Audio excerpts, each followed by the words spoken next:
Achievers coffee table book mega event September 8 ఆదివారం సాయంత్రం 6 గంటల నుంచి మీ 10 టీవీలో.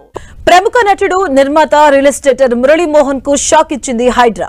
ఆయన రియల్ ఎస్టేట్ సంస్థ జయభేరికి నోటీసులు జారీ చేసింది. హైదరాబాద్ నానక్రామగూడ రంగాల్గుట్ట చెరువు FTL బఫర్ జోన్ లోని అక్రమ నిర్మాణాలను తొలగించాలని హైడ్రా నోటీసులు జారీ చేసింది. ఇక ఆ ప్రాంతాల్లో అక్రమ నిర్మాణాలు చేపట్టినట్లు వచ్చిన ఫిర్యాదులపై స్పందించారు అధికారులు.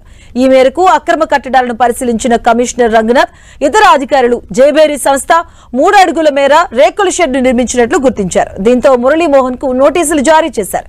15 రోజుల్లోగా అక్రమ కట్టడాలు తొలగించాలని, లేకుంటే కూల్చివేస్తామని హైడ్రా హెచ్చరించింది.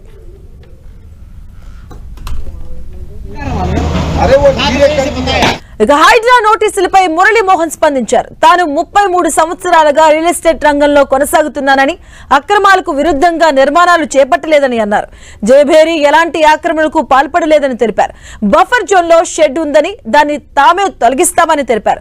ఇక స్థానిక ఫిర్యాదుతో అధికారులు అక్కడికి వచ్చారని, ఏనాడు అవకతవకలకు పాల్పడలేదని తెలిపారు. హైడ్రా పక్షం రోజులు సమయం ఇచ్చినా తాము 2 రోజుల్లోనే తాత్కాలిక షెడ్ ను తొలగిస్తామని చెప్పుకొచ్చారు.